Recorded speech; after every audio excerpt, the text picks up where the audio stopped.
Call of Duty is in a really bad spot right now, probably the lowest point it has been in Call of Duty history. Let's talk about what we think developers can do to hypothetically create the perfect Call of Duty game. As we go along, drop your thoughts and opinions down in the comment section. I would love to hear from you. If you're new, welcome. Consider subscribing if you're interested in more Call of Duty content and overall gaming content. And if you're a returning, welcome back. Go ahead and like the video on your way in. Also, check out my guys over at Waves Customs, but we'll chop it up briefly about them later on. Let's go into a dream world and talk about the perfect Call of Duty. Obviously, there is a plethora of things wrong with Call of Duty today, so this lists off just a few things. If you guys dig the video, maybe I'll make a part 2. So to kick it off, maps designed by Treyarch. It is without a doubt, Treyarch has made some of the most iconic maps ever in Call of Duty history, such as Standoff, Raid, and Firing Range. I can go on for hours about how many Treyarch maps are absolutely superior to maps made by Infinity Ward and Sledgehammer. I will give Infinity Ward some credit for some iconic maps such as Crash,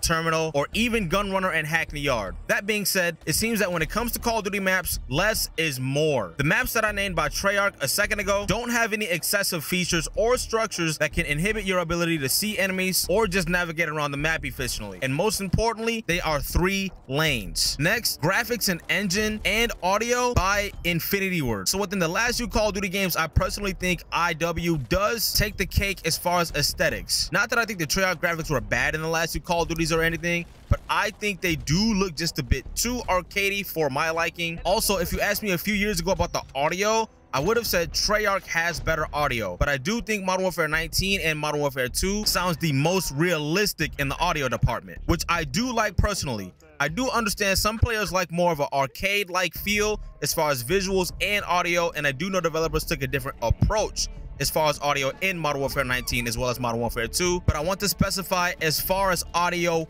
realism.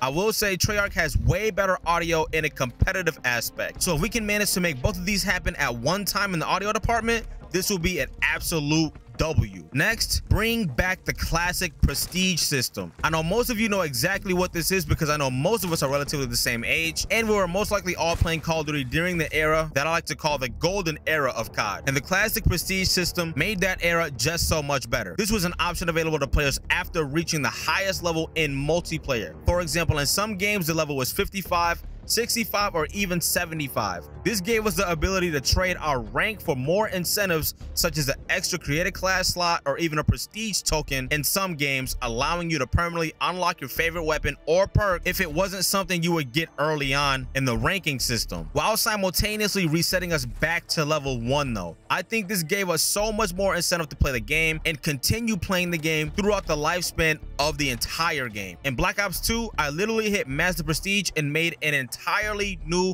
account just so I can do it again. We need this sense of urgency back in Call of Duty today. This system we have now, I don't know what the hell this is, but I'm over it. Let's go ahead and move on. But Jetpack era TTK. This may be a bit of a controversial take of mine, but the TTK and the Jetpack era of COD was between 187 milliseconds and 238 milliseconds. I think this was a nice midpoint between the Black Ops 4 TTK, which was 343 milliseconds, and the unnecessarily fast TTK we have now in Modern Warfare 2. I think the time to kill is too fast, and it really takes away the idea of players earning their kills. Time to kill that is too fast also rewards players with not so good aim.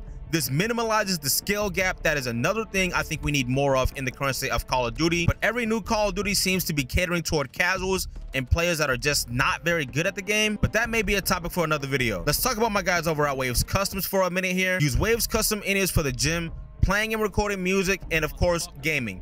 Get Waves fitted for your ears only just by scanning your ears with your smartphone, both iPhone and Android. They offer a damn good product and a one-of-a-kind experience. Check these guys out. It'll be the first link down in the description. If you decide to cop a pair using the link, let me know what you think. Next is Specialist Bonus. This was another alternative to kill streaks other than score streaks. This was introduced in Modern Warfare 19, and I don't think we have seen it since, but correct me if I'm wrong. After getting a certain amount of kills, you will earn more perks on top of the 3 you already have chosen. After getting the required amount of kills, which I think was between 10 and 15, I can't really remember off the top of my head right now, but this allowed you to literally use every perk in the game for the rest of that life. I had a whole lot of fun with the Specialist Bonus system in Modern Warfare 19. Let me know if you took advantage of it at all. And next we have a footstep dampening perk, not a field upgrade.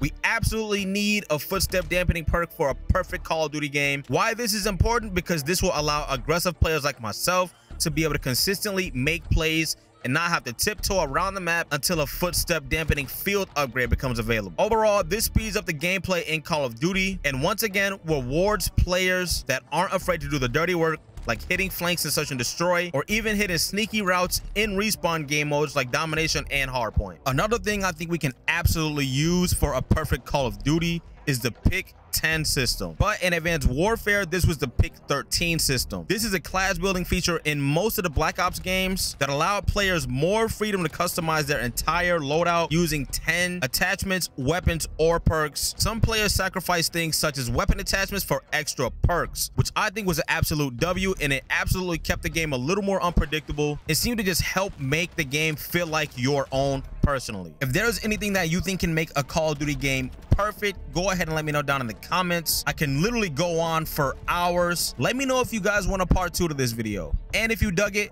go ahead and check this video out here. This is my personal opinion about ranking all of the Call of Duty games within the last 15 years, or maybe even this one here about why gaming isn't what it used to be. But that is where we're gonna go ahead and call it for today. If you made it to the end of the video, thank you for sticking around. I greatly appreciate it. If you like what you see, if you like what you hear, consider subscribing, liking, and sharing the video. Thank you for your time. All y'all take care, and I'm out.